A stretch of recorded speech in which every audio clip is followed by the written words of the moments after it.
share with everybody. So on Friday night, we went to Eddie Marin's networking event, which is a really great event. I like the vibe. I like um, uh, just how he's done the whole thing. It's a very open format, lots of networking, which I really appreciate. No selling, just connecting. And again, and it's not all only about wholesale or only about, land or only about, whatever. It's like there's multiple things that are involved. So I really appreciate and love that format and that I don't have to coordinate it. I just get to show up. Um, so that part I really, really love. Anyway, and so on Friday he actually went over a deal that literally just became one of the world's biggest nightmares and the biggest lessons. And here's what I love about sharing about stuff like that is that any of us who've been around long enough, it's always the things that go sideways that we have our biggest lessons. It's not our wins that bring us the biggest lessons. So here's a lesson that we're going through right now is we have gone through a lending broker to go out and find the debt, right? To be able to do these deals. Actually, Boyd will appreciate this. So we've been working with this as broker since I want to say October last year on several of our deals. And you would think as a broker, anybody that they bring to the table that's providing like an actual offer, so that we can get the loan or whatever on the property, that they've done some sort of vetting, right? So we got multiple offers, been going through all the things, la la la. So this one comes and says, listen, we can fund you in 2 weeks. We're going to get this done. We just need $3,500 to, finish doing the paperwork, all that, blah, blah, blah, blah. So trusting the broker has done his job because that's what he's paid for. Long story short, we paid the $3,500. And then the company ghosted everybody. And we're like, what the hell? Like, you said you were going to fund it. Where are we at? Long story short, it didn't get funded. I was like, give me my money back. Like, clearly you guys are incompetent. I didn't say that. I just, these are the thoughts in my head. Just give us the money back. So literally, it's been 3 months. 3 months to get this money back. And they keep saying our back office is working on it. Sue us if you need to, but just be patient with us.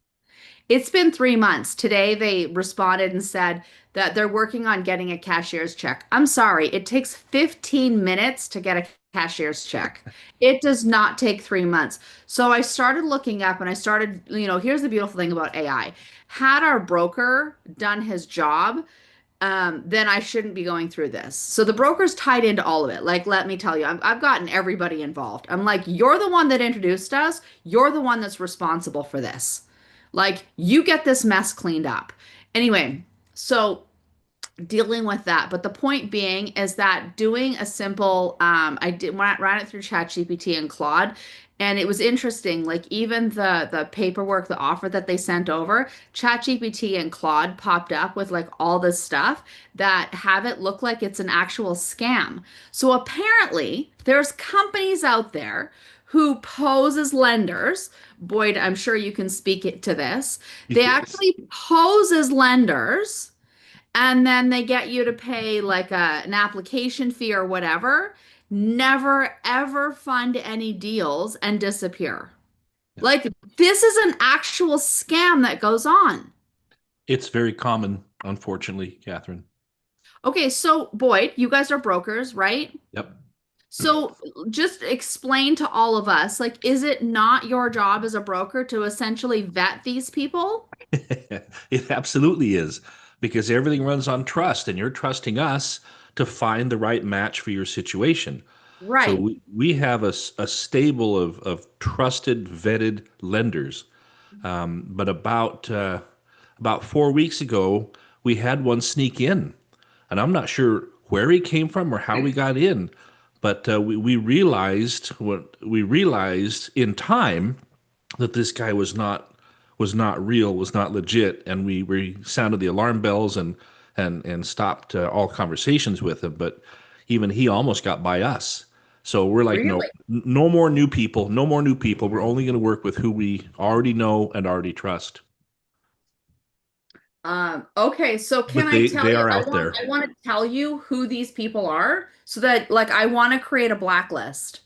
Well, I and want can to I know. add, if they're asking for any kind of upfront money, that is a major red flag. Bingo. Yeah, I Yep, agree. exactly. Thanks, Mike. If they're asking for now, if they're raising equity for you, if they're doing an actual capital raise, there are things they have to do and effort expended to prepare your deck and things like right, that. And so that's right, reasonable. That's the service. But brokers should be working on a success fee. Hmm. Now, right, every At once in a closing. while, there'll be a bank or a lender who will want you to put something into escrow that's refundable if they can't do the deal. But even then, right. it's like, you got to look at that really carefully and vet that lender very carefully. But we work on success fees. It's contingent upon getting you your funding, and it should Right. only be paid to us at that point. So run away from anybody asking for money to start the process. So, 100%. okay, so as a broker, like I'm holding his feet to the fire because he's the one that brought these people and said, yes, they're trustworthy. Hmm.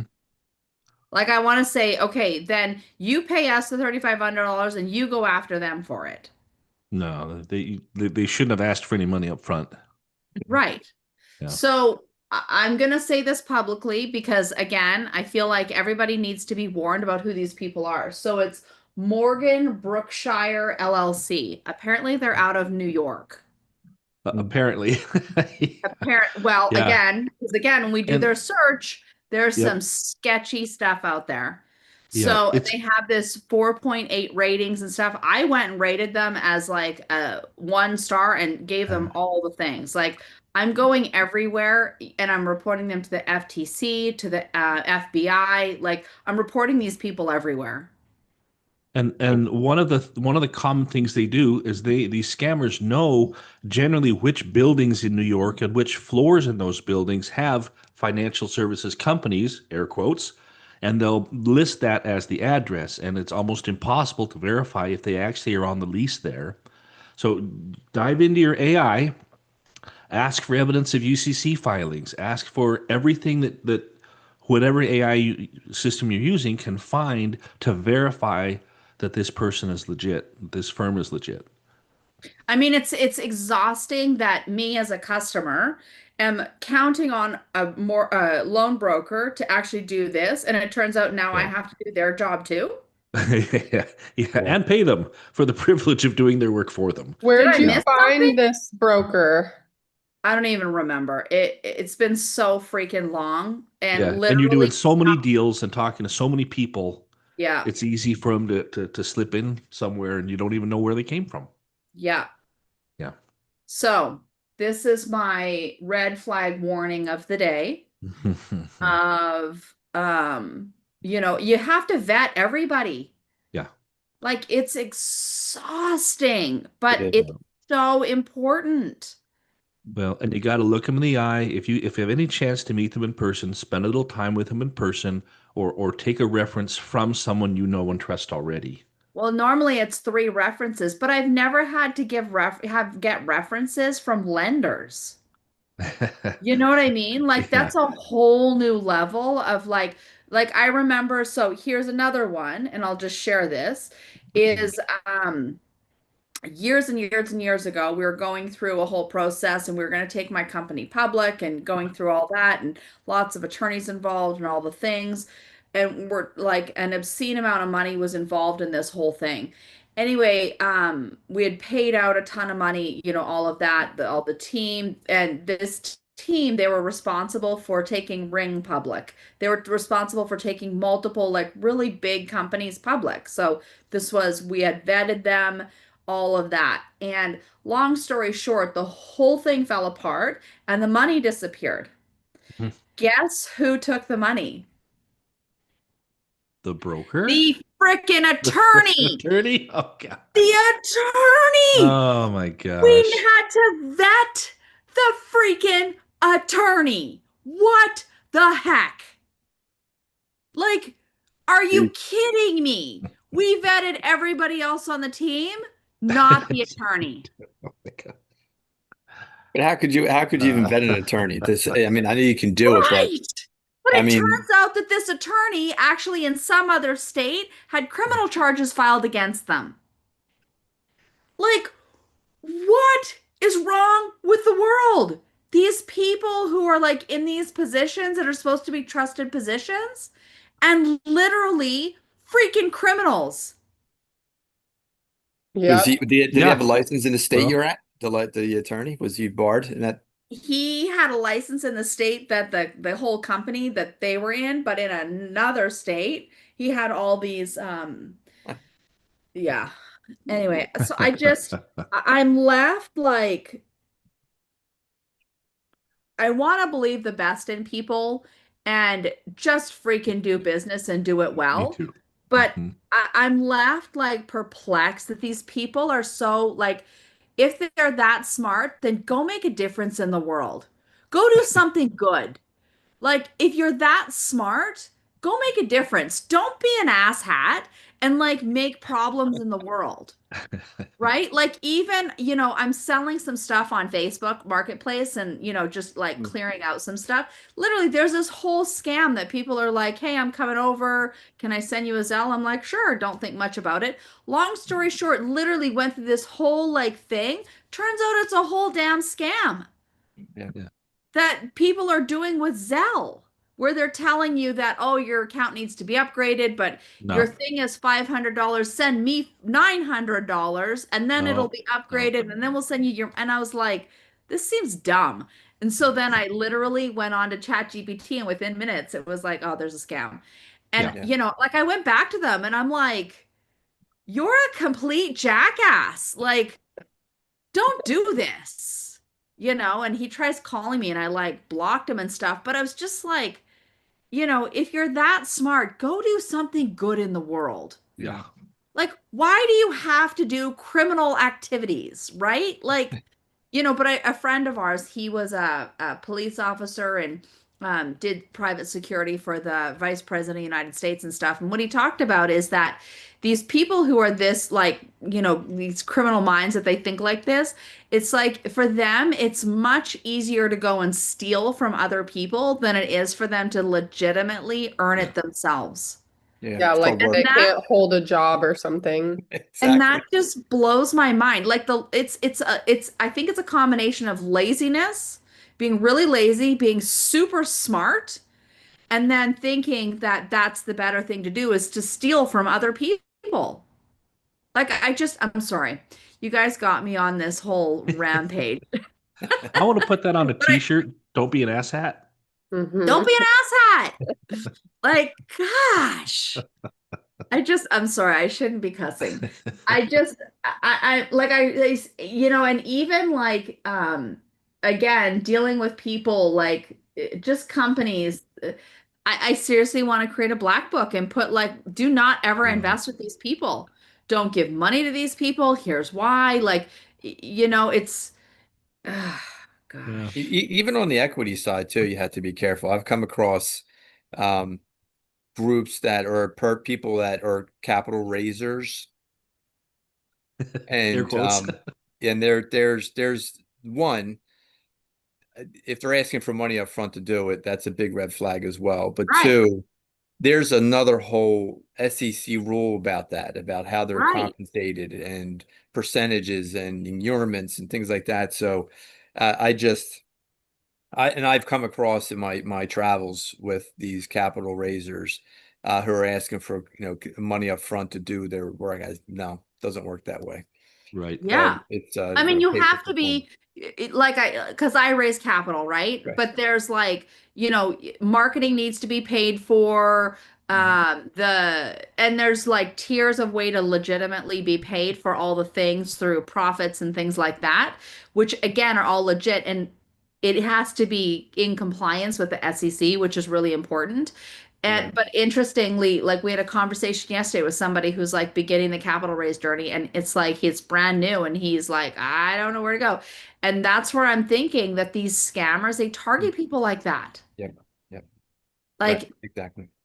again, I just, it makes me so mad. Yeah. Like, go and do something good in the world. I had a Like, group, they were going to charge, and I've talked to these guys, they're out of California.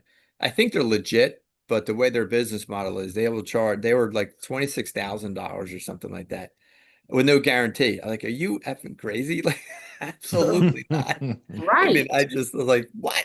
No. Yeah. Oh, people do that all the time. Like, nah, I don't know. I don't. So it's just, I don't know. I think it was a scam too. I don't know. Major Well, red flag.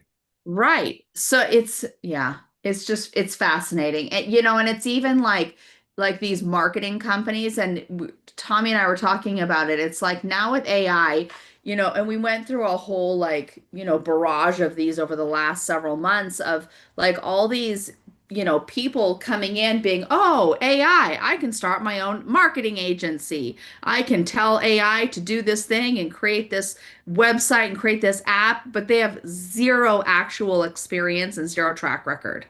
Like, don't do that. Don't do that to them. Like, don't do that to yourself. You know what I mean? It's like trust is everything, you know? And anyway, yeah, I could go on for hours about this. I know. Okay, so here's the thing. It's coming into October. October is going to be Halloween horror stories. Laura and I discovered this decades ago, and I think it was one of the most brilliant things they ever did. Um, my very first, Laura, I think it was yours too. It was a networking group that we went to in San Jose, California, because we both lived there. Didn't live in San Jose, but we lived in California. And we would go to this networking event. It was like once a month. It was put on by the real estate guys. They used to have a radio show They and still do. They still have okay, a radio show. Russ and what was it? Russell and no, Russ and Robert Helms and Russell Gregg. there you go. Really great guys. And anyway, we went on several of their real estate cruises and all the fun things. But every October, their event was all about Halloween horror stories. I've actually talked to Eddie about doing that because, again, there's something really profound. Like, those are the stories that stick with us and go, wait, like when something that niggly comes up, you can go, wait a sec, I've heard something like this. And it has us take pause and just do a little more due diligence, right? And so, anyway, it's Well, and sorry, and it's the thing, you know, like I'm sure you know this, Mike, Catherine, and I know this. If you, and probably you too, Boyd, right? If you've been around for a while, the properties that you have or the deals that you have that are, you know, cranking that monthly thing, you love those. You want a lot of those, but you don't learn shit from them, right? You learn from the like, wow, okay, that one didn't go quite the way we thought it would go, you know, and you know, maybe I shouldn't have bought that one sight unseen. Or so I think that the thing that I always loved about the Halloween horror stories was it was like, oh, okay, yeah, like it isn't always going to be perfect, and you can survive some of them, or you can have fun with some of them, or you can, you know, bring a little reality into the world of it. So yeah. But Catherine, remind me to tell everyone the story come Halloween about the house that was stolen from me that I had to get back. Yeah, that's super important. Like that's the again how that happened. Again, somebody really, really smart, right? But again, if you're going to be that smart, go do something good in the world. Like, Most of those people don't care about anyone but themselves. right? And they Like have like they're like feel entitled. They like yeah. and I Trust can't get into issues the are real. psychology of it. It just literally, like, I want a black book that we can go and we can literally, like, is this person on the blacklist? Right? Which I don't know if you've all seen that show, TV show, but I don't know. I think it should be a thing. Blacklist. Oh Anyway, my God. Raymond Reddington. The chemist. yes. No body, no crime. Where's The Raymond chemist. Reddington? We need him to Love take care that of it. show. Right? Oh, God. Or the other one is the beekeeper? That was the other one that was like very, yeah, it revved up. Anyway, we need people in the world who can take care of people like that. But that's a whole other, I'm not promoting vigilante We're not behavior. promoting no body, no No. crime. Um, and Oh. like, anyway, morning more. We're talking about Good morning, everyone. I some was like, crap I like don't know. It's a weird place to come in on a So we're talking about the things, the deals that go sideways are the ones that we learn the biggest lessons from, right? And it's not all sunshine and bunnies and rainbows, Sure, right? sure. Like there are, there's a lot of things we got to deal with behind the scenes that we just don't talk about. Right. And I think that people coming in new to any of this, Luke, Ashley, like, you need to understand, like, there's some serious battle wounds and scars that we've all had. And because of that, there's been times like, honestly, I just want to give up. I'm like, is this all worth it? Like, this is a giant ass headache right now, and it's like, but at the end of the day, I love what we do. I love making a difference, all of that. But there are some days where I just want to throw in the towel and be like, screw it. I'm going to go get a lame ass job, clock in, clock out, and whatever. Say F it to the world, No, no, right? no, no, No, no, you'll no, no, end up no. hating that. That would last about a That'd day. last for about Yeah. 2.3 nanoseconds. And then I'd be like, what am I doing? remember, Anyway, we're unemployable, remember? That's right. right. So one of the things that I've been doing is reflecting on. If so, first of all, does anybody have any deals they want to run? If you do, let me know because that's what we're here for, is to run these deals. And given that Tommy's not here, we're going to work on the ontological stuff. That's my lane. Mhm. And the ontological stuff is one of the things. Here's the beautiful thing about AI and all the things is every morning I go for a walk. I walk 3 miles every morning with my giant husky. And I have a conversation with an AI that I built. And so for me, I start the day off with scripture and prayer and all of that to get myself grounded, and then start digging into what I call my incantations. And I created this years ago. I went to Tony Robbins' Date with Destiny course and ended up coming up with a 17-page incantation about literally what I'm creating for my life and what that looks like. So if we get to have a created life, what does that actually look like? And so inside of the next chapter of my life, my husband has passed, my kids are grown and gone. I've been living here in our family home, 5 bedrooms, like a big, beautiful home for the last 10 years. But like, really, is that the highest and best use? And so I have this equity sitting in this house that I'm trying to tap into. And so I'm looking at, you know, either getting a HELOC or refining, like all that. And the money is just stupid expensive, which is dumb to me. So do the numbers, numbers tell you what to do. So I'm looking at, what if I just sell the house, take the equity it's in there, put it into investments, and have those investments actually generate the income necessary that would allow me to temporarily go rent somewhere. So I'm looking at, what if I rent and have live in a resort style community, have somebody else take all the care of all the headaches, not me, because there's nobody here to do chores anymore. It's all on me. And it's a lot of work taking care of all this by myself. And then the other piece was what if, because I love horses, what if I go and rent a horse property and get a horse and see if I actually like that lifestyle. But then I was like, already, I'm like, it's even more work. So then Yeah. what if I do resort style living and then go like rent somebody's horse, right? And only go visit it a couple times a week and they can take care of it. So then it's like, how do I get the best of all the things? Like, take that what I've built over decades, have my money working harder for me than I've worked for it through multiple streams of income because I can invest it in all these things.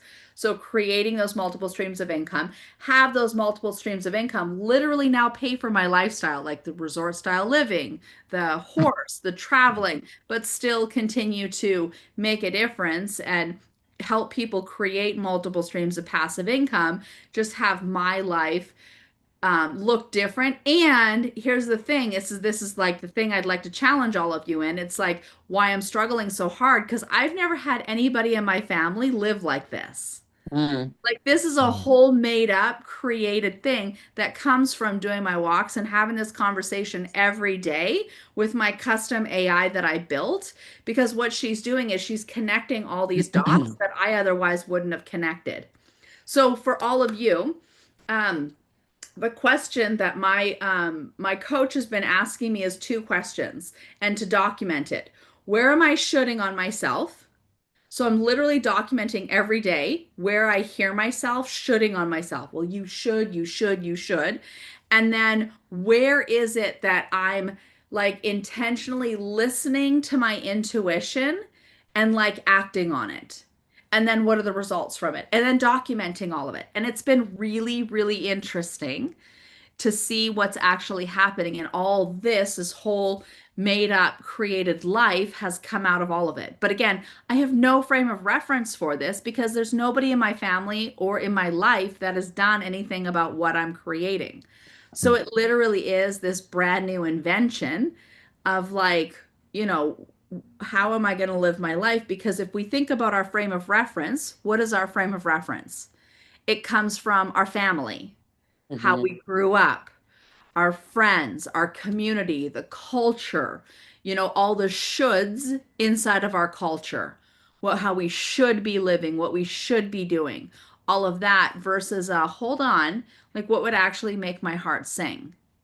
And having a created life. Like I know a more flies around all the places, does all the things. But again, that wasn't the path that you were on a few years ago when you were being a principal of a school, right? Because what are we taught Right. in our culture? Like we should get a good education. We should get a good job. We should, like do all these things and, live this, little inside the box life where all of you're all here because none of you are living inside of the box called should. You all have created lives that you're like, wait a second, that box sucks. It's probably kind of smelly and too small. So let's open the lid. Ooh, look, fresh air. And create like what the lives that we love. So I would love to hear again. I know this is like off of what we normally talk about and discuss, but dealing with the ontological piece of us is really important for really creating those multiple streams of passive income in unconventional, legal, legitimate ways. So I'd love to hear, is this conversation valuable or is this just Catherine being annoying? I mean, it's a great reminder. We're all trying to do deals and meet new people, and I have trust issues, and I'm trying to trust and like get out there, and everyone's a lender in sub two. So it's like, Right. and everyone's a buyer, and I already know that you can't. In my head, I'm like, I don't know. I'm Yeah. super careful about everything like that. But then sometimes I feel like I'm being held back by myself because I'm so careful, So I think it's good. Everyone needs to remember that and be extra careful with who they're working with. Yeah. Mhm. I think it's helpful, Catherine. I think my experience is I grew more uh, when I took time to focus on other things myself first, if that makes sense. And it So wasn't say always, more sell, about that. sell, sell. You know what I mean? Yeah, say more about that. Yeah, it's going through years of doing this, it's always about the deal, always pushing, trying to it's always about the business. And actually, it's my Right. wife who's like, you just you lose other things. And then but I found more growth in myself when I put myself first in terms of just making sure that I get centered closer to God, making sure my family's, I reprioritize, I guess is a better way to say it. Right. And it's made the journey much more enjoyable, and it's actually brought me, I think, better connections, I and, love and that. true connections, not like how you and I met. You and I met down at the Yeah. Orlando thing. It's a perfect example. And I just feel that that's God's way of kind of making us all work together, helping Right. us all work together to Right. help each other and not just help ourselves. I guess that's Yeah. probably a much way to say it. So yeah, but it's been much. Uh, I'm glad that it worked out that way for me. It's much more uh, centered and better. I guess, the lack of a better word. So yeah, Right. yeah. So putting that for, but to your point is that I do the same thing in the morning. I kind of put prioritize first, and then everything else will take care of itself. I've found that, and that's true. That's what happens. So, but no, I think it's great. Yeah, super important. Hmm. So yeah, those morning rituals that set us up to really focus and have a life that we love. Hmm. And the whole getting ourselves into the flow state with gratitude and with, all the blessings, because Lord knows there's enough challenges out there we could focus on. Like one of the things I love that Tony Robbins says, he says, what's wrong is always available, but so is what's right. Yeah. And what do Mhm. we get to focus on? Right. you know so it's the like this morning, my gift, I feel like two gifts from God were or multiple gifts from God. I feel like, first of all, I live in the most beautiful neighborhoods ever. Like I feel like I'm like walking through the Garden of Eden. It's so gorgeous. There's like a bazillion birds singing and flying. Like I love that. And then this morning, um I got to have the gift of a road runner. I know it sounds dumb, but they're one of the coolest birds to actually watch. And he stopped and he just watched me like we were watching each other, which was really, really cool. And then it took me on a whole different path, and I actually got to go and pet a bunch of horses, like in my neighborhood. Like, how freaking cool is this, right? Like, again, just all these gifts first thing in the morning that I get to be blessed with and grateful with, and then the rest of the day is like, a bunch of crap's gonna happen. But at least I got had some cool stuff that I started out with, right? Exactly. Yep. Yeah. Good for you. That's awesome.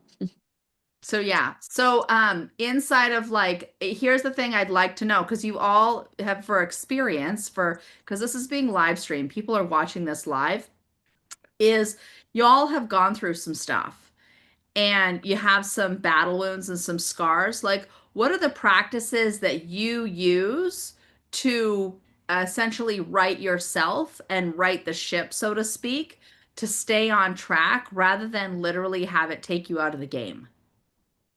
Like, what are your practices? I think that this is a super important thing for people to get and to understand as human beings. And again, this isn't something that AI can do. This isn't something like this is the human being part of us that when crap hits the fan, so to speak, like what is it that you do to keep yourself like um centered and still staying on the right path rather than throwing in the towel? And when were you close to throwing in the towel? And what did you do to bring yourself back to like, hold on, like this is what I'm meant to do? I'd like to know from each of you. Like, I can't be the only one who's gone through crap, I which I would know for a say fact I'm not. I would say prayer. Like Okay. my connection to spirit, I've always been really spiritual. Like I feel like I've had that strong connection since I was young, so it always comes back to that. And then just like determination, like I believe in myself and I am very intentional. I would never screw anyone over, or like I am at peace with myself because I know that I did my best, or like I put my best foot forward. So I just remember that if something falls apart, it's because Jesus is protecting me from whatever that was going to become.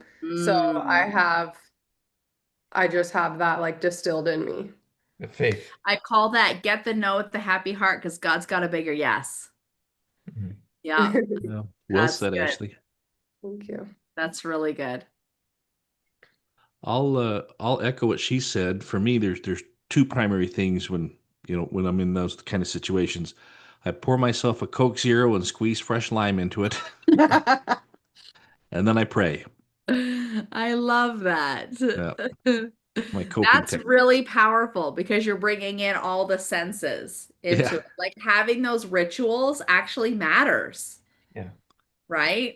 yeah, yeah. It really does. I have my favorite glass, So and I always keep fresh limes handy because I know there's always going to be something. So, yeah. That's awesome. I But the love prayer that. is the more important part, as Ashley said. Morning, noon, and night, and whenever you need it. And I've seen recent studies too from reputable places that show that people who pray have greater brain activity and greater calmness and such throughout their lives. So,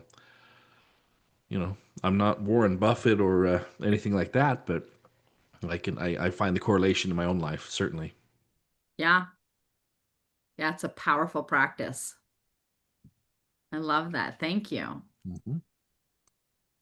Yeah, for me, again, just what you would say, the same thing for me, Catherine, is that morning ritual. Once I changed that, from opening emails, trying to get to the next thing, lists, check offs, things like that. It's really just not doing that and doing the opposite, being more centered and just being closer with God and just kind of making sure this is my day ahead of me. I got another blessing. Don't let me screw it up. So it's made the world of difference. Yeah. Yeah.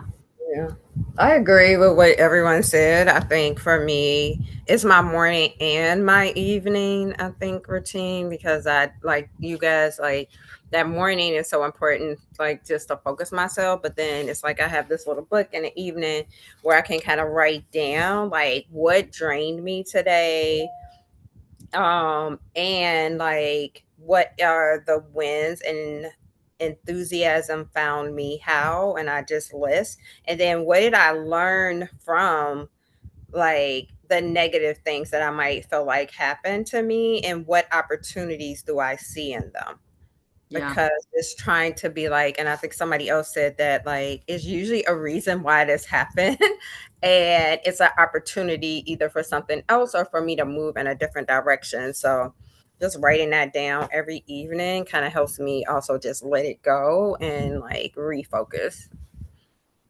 That's huge. Yeah. Usually I have like one little brain cell left at the end of every day that's trying to reflect. That I many? feel You're like, lucky. well, I feel like, have you ever watched Ice Age? And at the very beginning, there's that squirrel who's chasing the nut and his like eye is twitching. I feel like that squirrel.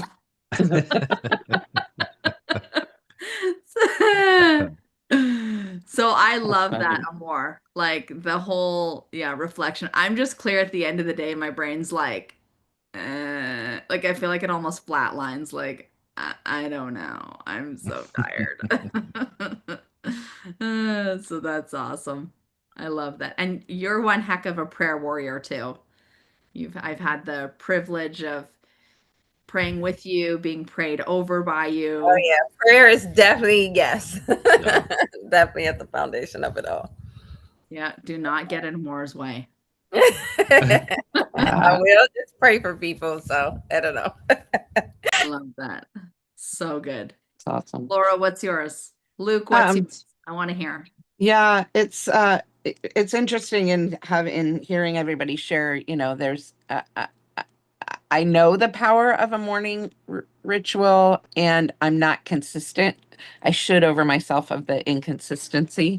It's one of my shoulds, like I know I should do that more. And I get into it for 2 or 3 days and then, whatever, I get out of the routine of it. But, I think to answer your question, to write myself, it is to do things like this, to get around like-minded individuals, to we were joking earlier, Catherine, for everybody else, Catherine and I have been friends for 100 years or something now. And, we joke about being unemployable and, some of that is the structure of that. I will fire myself, at like noon on some random day. I'm like, okay, enough's enough. I'm firing myself. I'll rehire myself tomorrow, but today I'm firing myself. So I think it's, you know, and I've created that life. Like it took a while to create that life, but that's the life I've created. And I'm in California right now visiting my parents. I'm headed down to Arizona tonight for a couple of weeks. And, I was having a conversation with my dad the other day, who is 94, will be 95 in November, still kicking around. And we were driving around and, he's like, they're just, he's like, wait, so you can can you work anywhere? Like, could you work in Moscow? And I was like, well, I've worked in St. Petersburg. I've never actually been to Moscow, but yeah, I could, and it's having done the work and all the education and all the, getting into environments of like-minded people that has it, that has the two sides of what you were sharing, Catherine, that has it be normal, like, oh, this is normal for other people. And, has it also be a place to push, well, what's the next level? What's the next level? What's the next level? So I think for me is that piece of bringing some reality and bringing some now in the moment and really just being, and I'm not always perfect at it and I struggle with it and whatever else, but um yeah, just to there's responsibility in being your own boss, so to speak, but there's also a lot of freedom in it. And so that piece of being, yeah, just floating that river between the banks, bank, right down the river, to moment by moment. So I love that. And yeah, creating that life again that we can work from anywhere. yeah, We've talked about like going to Jamaica and selling rum to to tourists. tourists. Like, And we'd still be doing what we're doing, but we'd just be selling rum in between and transactions. we've done that, And we've right? done Like it. we've worked from, multiple places in the world because we can and because that's the life we choose. Hmm. I saw there was somebody on TikTok and she had these TikTok videos and she's I forget what she called it, but basically it's like working remotely. Like, and she would find these beautiful, really inspiring places to go and have her laptop, and that's where she worked for the day. And Hmm. I was like, maybe I want to do that. Like here in the valley, there's over 500 resorts here in the valley. And Laura and I decided that it was our responsibility, our public service, that we need to go verify how many stars these resorts have. If they were actually 5-star, legitimately 5-star resorts, I think we need to we'd have to pick that rate. up and we need to go. That's right. We have to rate things on, like ease of cabana to bar and, all of that kind of stuff. How close are they to the amenities? And they have sleep number beds and, that kind of stuff. Anyway, so yes, The inside of crazy like, life we have. why do we have the light? Why do we Right. create headaches for ourselves? Oh, because Oh, right. freedom that it creates. Got it. Why do we not want to go? Can I have 3 weeks off? No. Right? Let me Yeah. check with my manager when I want to, go to Europe for 2 weeks with my parents. Yes, my manager said I could go. I just checked with her. I love that. Well, good. This is yeah, I hope this was helpful inside of like reminding everybody like why are we doing all of this? And that stuff happens, right? Like Hmm. that's the other piece that I feel like I don't know about all of you, but when stuff goes sideways, like I feel really alone inside of like who do I talk to? How do I deal with this? Hmm. And like just feeling alone, Yeah. right? And that's the piece that I want to bring it back to is like, who do you know? Like, um, ins- who, not how, right? Like, who is the who that already knows how to deal with whatever struggle you're going through? Because I can't be the only one who's been dealing with, a broker who clearly didn't do his damn job, and these people who are claiming to be lenders that are ripping people off, right? Like I can't be the only person dealing with that. Or, again, we're dealing with a really, really, really great project, but super, super crappy operators. Like, Mm. eh, I can't be the only, and like, how do you deal with that, right? And navigate through that and, get our money back and, deal with all of that. So again, it's having these conversations so that one, we know we're not alone, but two, it's like, okay, what are some creative ways that we can navigate our way through this? Like one of the other things I'm dealing with is that we were in the middle of a deal, we put the EMD down, all of that. The sellers didn't come to the table and close the deal. They were the reasons the deal didn't close. And they're still keeping the EMD. I'm like, what? Like, What?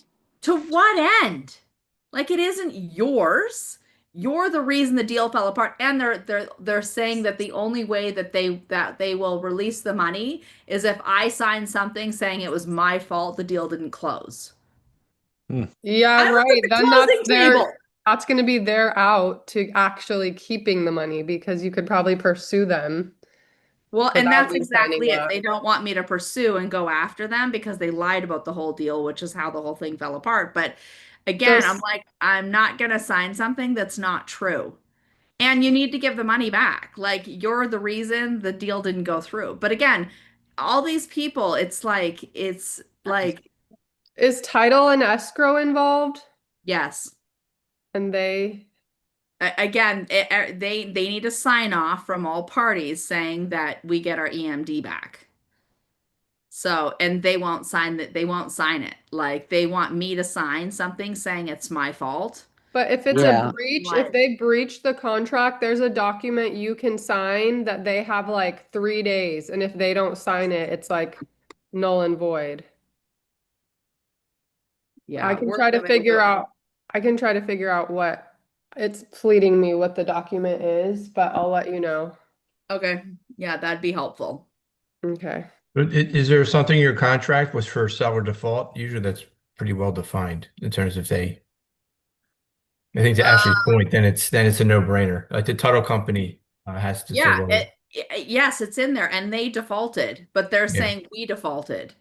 yeah. I mean, Like, if it's in contract, then it's like sure, taking to court, it's an easy one. It's a slam dunk. Yeah, yeah. but no, yeah, don't. I know, and you know this. No, don't tell them They're that. yeah, they're afraid that we're gonna go after them because long story short is we could go after them and sue them for a $2 million loss and all that. I have no interest. And I've Right. told them that. But I'm certainly not gonna sign something say it was my fault. Exactly. Right. Like, no, that's wrong. Yeah. So anyway, and my intuition, just like you said, Ashley, it feels like they're trying to trap me into doing that so that they can turn around and sue me. And I'm like, Yeah. nope, not doing that. Yeah, you're too smart for that. So Yep, steer Like, clear of that. right? So, anyway, all these fascinating lessons. And again, that's a whole other thing of like, could I be super angry about this? Yes, I could. Hmm. Or could I be really fascinated? Right? Right. Entertained. Entertained, fascinated. What are the lessons? So anyway, all these fun things. Um, one last time, does anybody have any deals they want to run? No deals today Not because I today. really do want to get people running deals. I So have a deal. I was looking for assumable mortgages. This one was on the market but fell out. And I talked to the agent. The guy had moved out of state for a new job and he came back because he couldn't sell the house. And I think it could make a good rental. And then it's by ASU and it has a detached two-car garage that I could convert easily into a casita. But I don't know if the numbers are like too tight or the rental market. There's so many rentals right now. So I'm just like a little hesitant. Would you guys want to see it? yeah, yeah, yeah. Yeah, go ahead and Okay. share it with us. Okay.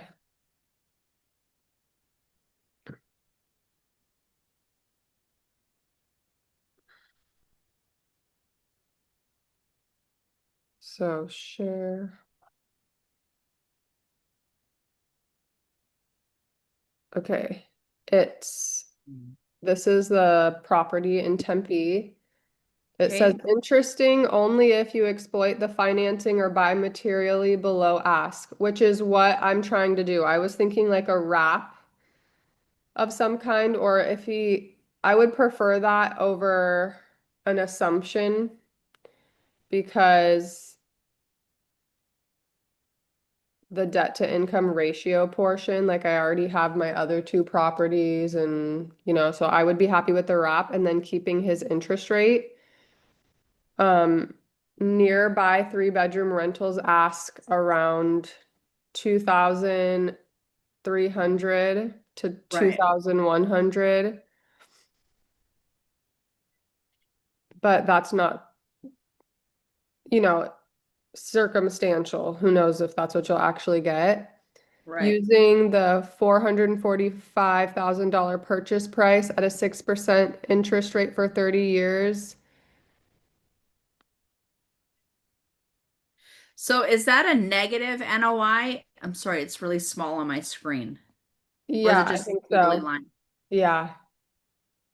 So why would you do a negative NOI? I wouldn't, but see this one at 445 with 6.7 interest rate, that's if I went and got typical financing. He had it Oh, listed at 445. I'd probably offer him 400 because he wouldn't have to be dealing with like the on-market closing costs. And then his interest rate is like a 3.5.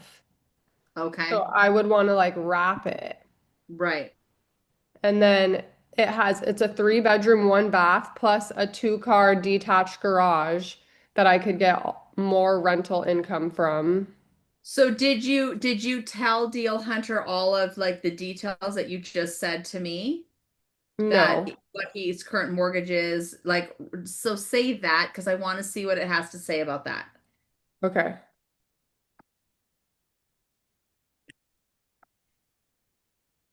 This property owner has an interest rate of 3.5 and a detached two-car garage that I would convert to make more rental income.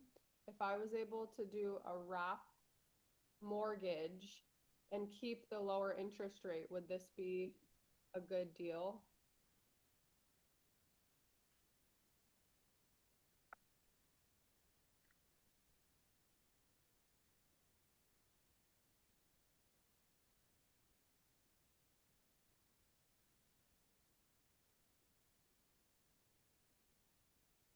Yes, the wrap plus garage conversion is the version of this deal that could work. The two variables that decide it are the seller's remaining loan balance payment and the all-in cost plus legal rent of the garage ADU.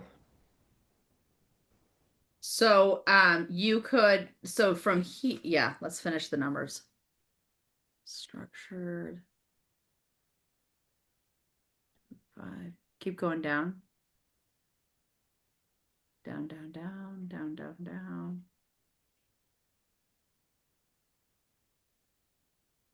Okay. There you go. Now it's in the positive rather than the negative. So is he open to that? Do you know? I no, I haven't like I was gonna write like an LOI to present to him, but I Yeah, feel like he might be willing because he had that other job that he had already moved to. I talked to his agent and he said he just moved back because he couldn't sell it. got it. Okay. And obviously, I mean, you're a realtor, you know how to write an LOI, but this will also help you with that. Mm-hmm. And then I Like, converted an ADU before, like I have one in my backyard, and yeah, the contractors were horrible. That's another reason I'm a little worried is like just relying on that extra income of the ADU, how much that would end up truly costing me, how long it would take and everything. right. So again, when it comes to, okay, let's go through the interview process. We'll wrap up with this. So the interview process. So I'd like to know everybody to share your top three conditions of satisfaction for working with, say, contractors. Let's just go with that. So mine are that I need to see all their license, insurance, bond, all of that. I need to see all of those. I don't just tell me you got it. Show me. Then I need to speak to at least three people that you've spoke to or three people that you've worked with in the last 6 to 12 months. I actually need to talk to them. Um, those are really important. And then I go do my own background, Google search, all of that on them. Those are the things that I do when I work with contractors. Oh, let me add my other thing is when I write a contract with a contractor, here's how we did it, especially during the flipping females days, is for every day that they were, so I have them determine the budget and the date that we're going to be complete. They determine it. They sign it, and then we agree every day that they go over, that they now have to pay me $150 a day that they're over every day. That's what I should have done Weekdays, because they weekends, all that. So then, for every day that they're under and they're under budget, they get bonused on those days. So that's now they become my partner in the deal, right? So I just want everybody, those are my conditions of satisfaction. So Ashley, I'd write these down so that you form yours. So everybody else, when you're working with contractors, what would you say your top conditions of satisfaction are? Let's take this as a lesson so that when we have these as basically the rules to the game, now we're set up to actually win. Does anybody have worked with contractors and have conditions of satisfaction? I can't be the only one. None of y'all.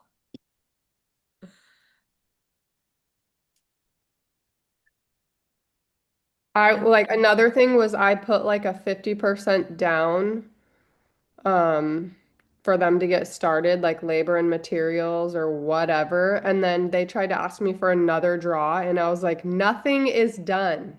I was like, I'm not giving you any more money until this is completed.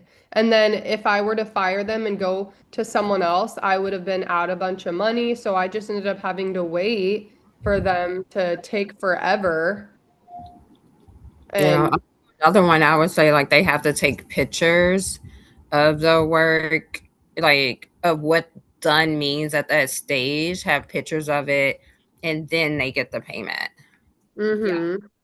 Catherine, I've got to run. Excuse me. No Thanks. worries. Oh, I do too. Michael, I know you work with contractors. What are some of the things that you put in place to protect you from the project? Boyd, thank you for coming. Yeah, go ahead. Yeah, no, yeah, you hit. I did the same thing with my contractors when I was doing flips. It was they would get extra money or bonus if they got done quicker because time will kill any flip deal that you know. But if they go over that, then they're losing money. So that usually is a good way to kind of get them moving. Uh, Ashley, are these places local to you? This Yeah. Yeah, do you kind of get there and kind of keep an eye on them? I mean, I just had to keep an eye on these guys. That's what I did. I was constantly kind of up their ass pretty much. Yeah, but they always had an excuse Right. for Yeah, that's a something. red flag. Yeah. hmm So good for you. Yeah, don't give them any money or I think you want to get it back. Have they done any work at all? Yeah, they ended up finishing it now, Okay, good. finally finished, but it cost me an extra $10,000 just on the mortgage of it Right. because I Right. took out a secondary mortgage to Yeah. build it. Hmm. So, and I was going to spend that money on something else. Like I wanted to get another flip. That would have been my down part of my down payment. And so it just didn't go as planned, Yeah, but no, yeah, they never do. And I would just avoid time and materials hmm agreements or contracts. I mean, I just never do them. So, hmm Yeah. yeah.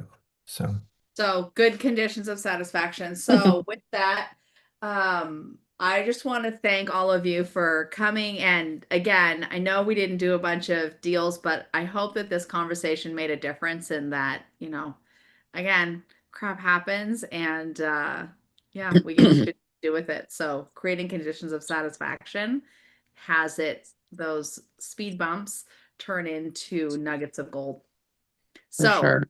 I hope you all have an amazing day and we Thank will see you. you mañana. Love it. Yay. thanks, Okay. guys.